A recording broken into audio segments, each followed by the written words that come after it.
you can't win the playoff game because you could be playing. Sometimes you're a wild card team and you're playing an 8-9 winner of a NFC South, which I don't think would be this year. But regardless, but I have been for the last few years kind of the Cowboys guy on this show, if we have one. Like, I picked him to go to the Super Bowl 3 years ago. That's why you were the Cowboys. No, but even absent of the year I picked him to go to the Super Bowl, I think I probably was more bullish about them than you were and thought that they had a better roster than they were given credit for.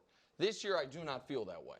And I have been very consistent, I think, on Schottenheimer, which is blank slate to me. Like, it is a little worrisome that it didn't seem like he was one of the sought-after assistants, but it is a little reassuring that Coach likes him so much, and I trust Coach. So, like, open mind on that. I just don't love the roster, and I don't particularly love anybody on that defense that's healthy right now other than Micah.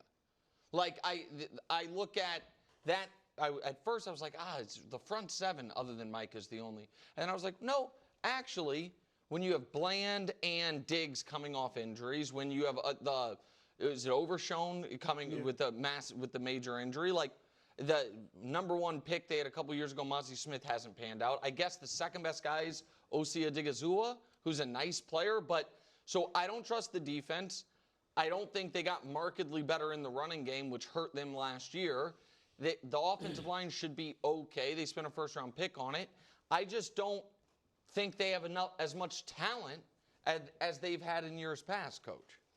The one thing that's been unique this offseason is they haven't overpromised like they normally do in the offseason. Yes. If anything, they've dampened. There's plenty of time left, though. Yeah, there is some time left for that. But they probably dampened expectations. Yes. And hiring Brian Schottenheimer was, in a lot of people's opinions, out of left field. But, to me, he's just as qualified as any of these other first-time head coaches. Where I struggle with Dak being the ceiling or Dak healthy being the ceiling, I don't see Dak as being the ceiling in Dallas. I think Dak, when they try to make him the guy that throws 40 times a game, that's problematic. It's negative. It's not positive. When Dak is part of a balanced offense, he's really good, and typically they're really good. So him being healthy is great. I don't see that being what defines the success or failure of the Cowboys.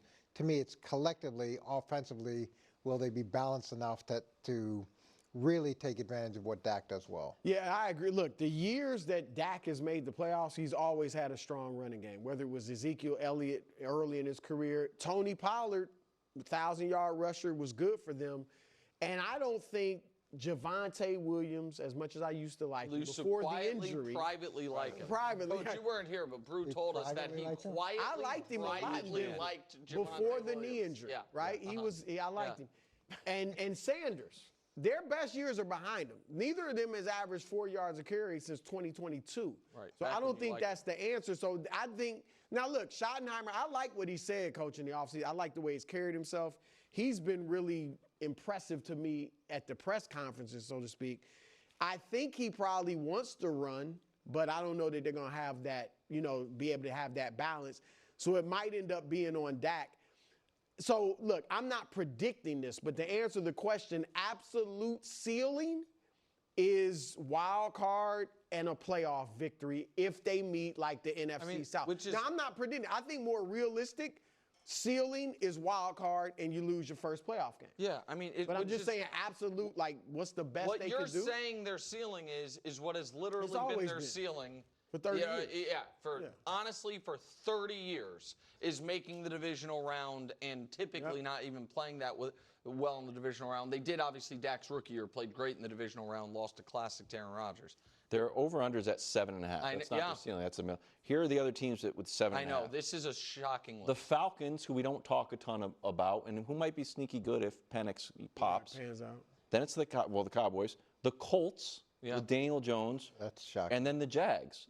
I was going to say the Jags. It's just an odd, and teams at 8.5 is not like world beaters. No, it's the Pats, Cardinals, Dolphins, Vikings with a rookie quarterback. Patriots. The Patriots, Steelers, Seahawks, and the Bears. It's just I didn't realize The expectations are so tempered. No, so that's what I don't know that the conversation and Vegas are aligned. And maybe it's because they're the Cowboys, but the Cowboys are, as Brew would say, perennial yes, Bob.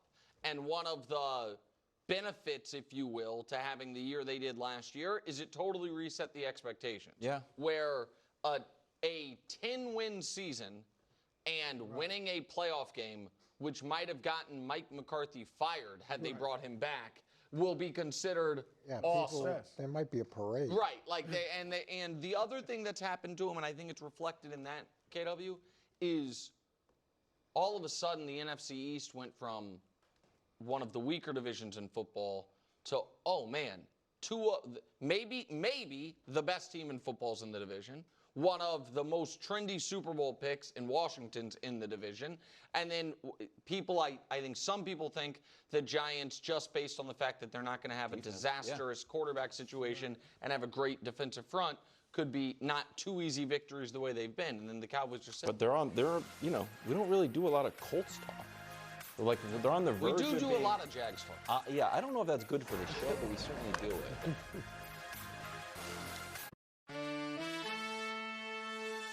What if all I do for